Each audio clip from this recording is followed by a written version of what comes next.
আসসালামু আলাইকুম, আমি আছি টেকনাফ পৌরসভা উত্তর জালিয়াপাড়া 7 নম্বর ওয়ার্ডে। আমার পাশে একজন কিডনি আক্রান্ত রোগীকে দেখতেছেন। উনার এই মুহূর্তে বাড়িও নাই এবং জায়গাও নাই, মানে কোনো কিছু নাই। এর একটা বাড়ির মধ্যে থাকতো, বাসা বাড়িতে থাকতো, সেটাও হলো ভাড়া বাড়ি। ওই ভাড়া বাড়ি থেকে তাদেরকে রাস্তার মধ্যে বের করে দিয়েছিল। আমার পিছনে যাদেরকে দেখতেছেন তারা ওই রাস্তা থেকে তুলে এনে এই বাড়িটার মধ্যে রাখছে। মানে এমন একটা রোগ হয়েছে, লিভারে ক্যান্সার হওয়ার কারণে ওনার কিডনি নষ্ট হয়ে গেছে। তো আমি দেশ ও প্রবাসী ভাইদের কাছে আকুল আবেদন করতেছি যে আপনারা যারা টেকনাফ পৌরসভা যে ভাই বন্ধুরা প্রবাসে রয়েছেন, যারা সাহায্যকারীরা রয়েছেন, অনেক কুটিপুটিরা আছেন। আমি জানি যে এই যে জালিয়াপাড়ার মানুষ এত যে হৃদয়মান ব্যক্তি, এত যে মায়াবী, মানুষকে এত দান করে, আল্লাহ তাদেরকে হেদায়েত দান করুক। কারণ যে কোনো মানুষকে তারা যে কোনো মুহূর্তে তারা সাহায্য করে, তাই তাদের সাহায্যের কারণে অনেক আক্রান্ত রোগী ভালো চিকিৎসা নিতে পারে। আমি ওনার বোনের কাছ থেকে একটু জিজ্ঞেস করি কি সমস্যাটা হয়েছে। আসসালামু আলাইকুম। ও আমার ভাই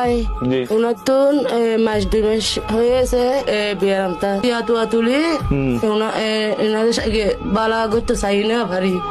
তো এখন তিয়াইও নাই, তিয়াই ফুরাই গিয়ে চিকিৎসা করি না ভারি।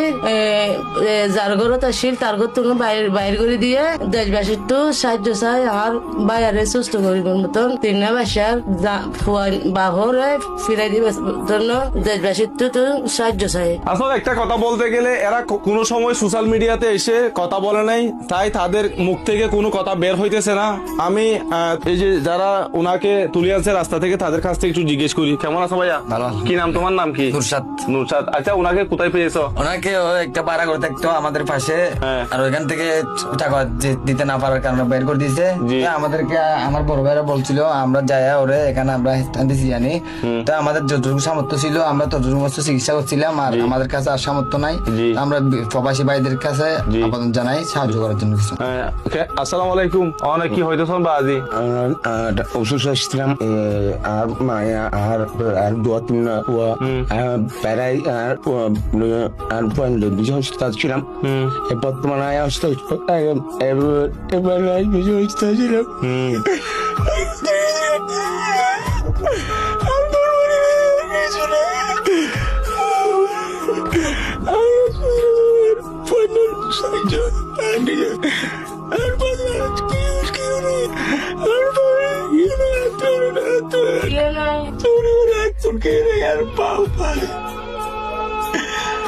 খুবই দুঃখজনক। এর কাছে এই মুহূর্তে আত্মীয় স্বজন থাকলেও তবে আত্মীয় স্বজন নাই, কারো কাছ থেকে 2 টাকা সাহায্য পাইতেছে না। তার জন্য এই সোশ্যাল মিডিয়াতে এসে তারা আপনাদের কাছে ভিক্ষা চাইতেছে। আমি তাদের জন্য হয়ে আপনাদের কাছে ভিক্ষা করতেছি। আপনারা যে যতটুকু পারেন সহযোগিতার হাত বাড়িয়ে দেন। একজনে যদি 5 টাকা, 10 টাকা, 500 টাকা, 100 টাকা যদি দেন, উনি হয়তো চিকিৎসা নিতে পারবে ভালো করে। আমি বারবার বলতেছি যে এই আমাদের টেকনাফ জালিয়াপাড়ার অনেক হৃদয়বান ব্যক্তি আছে প্রবাসে এবং দেশে আছে। আপনারা আপনাদের কাছে সামর্থ্য আছে, আমি যতটুকু দেখতেছি আপনাদের কাছে সামর্থ্য আছে। একটা মানুষের বিপদে যদি আপনারা যদি দাঁড়ান, আল্লাহর কাছ থেকে আপনারা অবশ্যই একদিন পেয়ে যাবেন। এই মানুষটা এই মুহূর্তে একদম অসহায়, কারণ তার 3টা সন্তান রয়েছে, তার একটা বাড়ি নাই, একটা জায়গা নাই থাকার মতো। যে বাড়িটার মধ্যে ভাড়া থাকতো ওই বাড়ি থেকে তাকে বের করে দিয়েছে, আরেকজনের বাড়ির মধ্যে এনে তাকে শুয়ে রাখছে। কিন্তু একজনের বাড়ির মধ্যে সর্বোচ্চ 2-3 দিন থাকতে পারবে, এর থেকে তো বেশি জায়গা দিবে না। কোন হৃদয়বান ব্যক্তি যদি ওনার পাশে যদি দাঁড়িয়ে ওনাকে যদি একটু চিকিৎসা করান।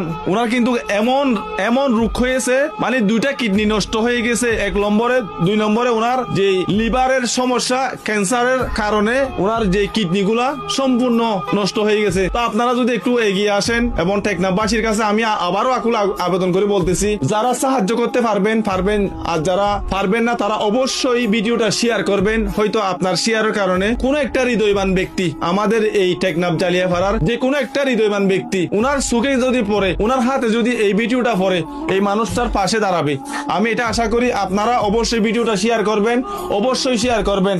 এই যে 3টা সন্তান কিন্তু রয়েছে, তো আমি তাদের সাথে যোগাযোগ করার জন্য একটা পার্সোনাল বিকাশ নাম্বার দিতেছি। এই নম্বরে অবশ্যই যোগাযোগ করবেন 01836288105। এই নম্বরে পার্সোনাল বিকাশ নগদ রয়েছে। আপনারা প্রথমে তাদের সাথে যোগাযোগ করবেন, যদি তাদেরকে যদি না পান আমার সাথে যোগাযোগ করবেন। আমি যতটুকু পারি ওনার পাশে দাঁড়িয়েছি। আপনারা যে যতটুকু পারেন, আমরা চাই টেকনাফের যে হৃদয়মান ব্যক্তিরা আছেন টেকনাফ জালিয়াপাড়ায়, এই শুধু মাত্র আমি একটা ভিডিও দিতেছি, এখনো পর্যন্ত আমি এতগুলো অনেকগুলা ভিডিও করছি, একটা ভিডিও করি নাই, শুধু জালিয়াপাড়ার একটা ভিডিও।